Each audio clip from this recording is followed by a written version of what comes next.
Larry Kudlow is with us, National Economic Council Director. Mr. Larry Kudlow joins us from the White House. Good morning, Larry. Morning, Stu. Thank you. Before we get into the jobs report, which I'm sure you're very, very eager to talk about, are you recommending to the President that this administration pump some money into distressed industries? Bailout, in other words. Well, I don't like the term bailouts. What we are looking at, Stuart, is a timely and targeted micro approach. We are not looking to give everybody $1,000, right, which would not have any long-term growth effects on the economy. We've done this before under both parties, and it does not work. I think in a situation like this, where each day we're doing the best we can to compile information and take a look at the virus situation, we're looking at things like people who may be stranded at home and will lose pay. We want to help them. Small businesses in certain areas, either geographical areas or certain sectors, we may wish to help them with some cash flow. Perhaps, too, on a larger scale, some of the sectors might need some temporary assistance. So there are a number of things. I look at it as a micro. I look at it as targeted and timely. And I think that would be the most effective response. But we don't want to act prematurely because today's numbers show that the U.S. economy is in very good shape. Well, we've been saying all morning that we've got a really good cushion to work from here. But let's get back to the President and what he said at the virus funding signing this morning. He was urging the Federal Reserve to cut rates again and quickly. Now, we've had a lot of comment on the show this morning that that really wouldn't do that much good to the economy. Are you on board with lower rates from the Fed? Well, I think in a sense, the President is just following the markets. So the drop in long-term rates, as well as movements in the Fed funds futures markets, are predicting additional Fed rate cuts. So I think that's where he's going on this. I think... and by the way, I agree, the Fed should be market-driven. I also want to say this, Stu. I don't think it's so much monetary stimulus. That's a sort of old Keynesian demand-side word. My concern is there's a lot of deflation in these signals. Broad commodity indexes, silver, gold, energy, oil, natural gas.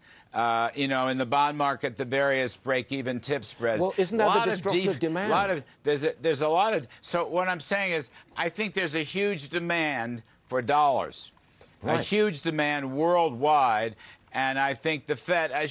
I am supported. The Fed did a great job knocking 50 basis points down. Let's give them some credit. They may have to do more. We will wait and see on that. The point is, if there's a huge global dollar demand, I don't want to create a massive worldwide deflation, and the Fed should supply more dollars. That's as far as I'd like to go on that. Are you in a position to offer any kind of estimate as to how much this economy will slow down or take a hit because of the virus? I know it's early days. I know it's a projection which is difficult to make, but can you give us some indication?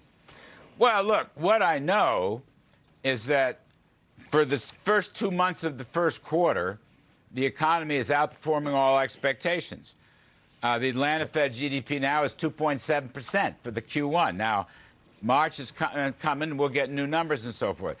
These job numbers are phenomenal. I mean, they're just phenomenal. With revisions, what is it, 350,000? Yeah, huge. And inside the numbers, you're seeing stuff, big movements in construction, sizable movements in manufacturing.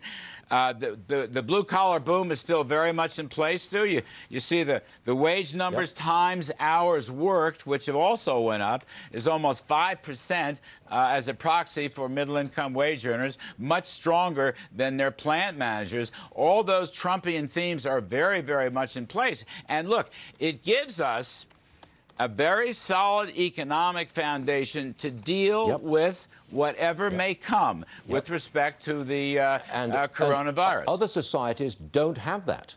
Europe's largely in recession. That is correct. China's at a standstill. Japan is in recession. We've got the cushion. But one of the main stories we've been covering this morning is this extraordinary decline in the yield on the 10-year Treasury. Larry, we just hit 0.67%.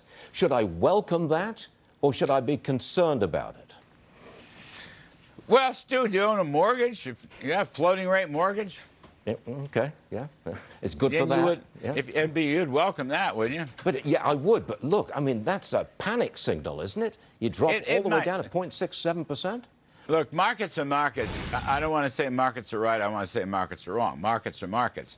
I think there's a big fear factor in the markets. You've heard me say this. I don't know. Some people say I shouldn't say this. Warren Buffett has said this. I'm a long-term investor. I look at the long-run health of the economy. I look at a president whose policies on taxes and regulations and trade and oil have boosted the trajectory of the economy. It will withstand a temporary virus. So I have said, and I will repeat, long-term investors should think about going back into the stock market because there's a lot of cheaper prices. Now, the bond market is probably signaling expectations about Fed policy. There's certainly no inflation. There's deflation, Stu, more than inflation. So I don't know if the market, it's volatile right now. Our judgments regarding policy, this idea of targeted and timely micro policies, our judgments are conditioned, yes, on the markets, but we have to look at real-world data, physical data, and the reports coming in from various industries like transportation and gaming and so forth. Our job is to take it all in, and we're doing the best we can as rapidly as we can. Larry, can we look forward to this weekend, maybe an announcement about these micro policies, these micro stimulus policies? I would not speculate on that, Stu. I just wouldn't speculate. All I can say is NEC and Treasury, Secretary Mnuchin and I and others, we are looking at a whole variety of issues. We will be in constant contact with President Trump, and I don't want to predict the timing of it, but I just want to give you, I think I've given you more info today. We're not looking at big, expensive macro cash rebates, helicopter money from the sky that never works. We want to have this targeted in a timely fashion for those areas that have been hit the worst. And I just want to repeat the view of our distinguished veteran healthcare people from CDC and elsewhere.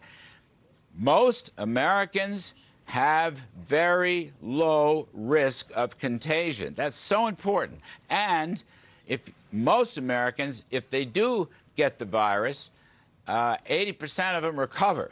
Some of them don't even know they have it.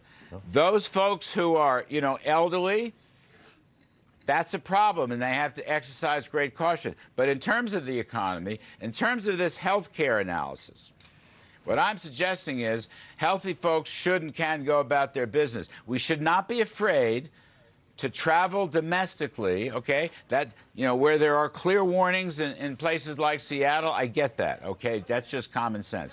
But in general terms, it's fine. We should not be afraid, and we should not be afraid to travel internationally outside of the areas where we have issued warnings. I mean, in Italy, for example, certainly China is still a big problem, South Korea, and there are others. So using common sense, using the travel warnings, the reality is most people are in great shape. They're not going to get the virus. The risks are still low. And if you do get the virus, you're going to be okay. You're going to come through this very well. And incidentally, last point, I think it's germane. We talked to the biotech and pharma companies in the cabinet room with the president and vice president. They will have medicines out in, I don't know, May, June, July, August. The therapies are coming. The vaccines are well on their way, too. That'll take longer. But the actual medicines are coming. We have done, this free market economy, backed up by a president who put in travel bans right away and then established the quarantine methods to follow through. We are in pretty darn good shape to handle this crisis, and there's stuff we don't know that's going to happen in the future, and we will act on it immediately. One last one, if I may, Larry. I've been talking to a lot of people, and they know what I do for a living, and a lot of them are saying, hey, this reminds me of the crash in 2007 and 2008. Will you knock that one down? This had nothing to do with the crash. Nothing to do with the crash. Any similarities? This is not a financial issue. Look, Stu, we were both covering it, both part of that business.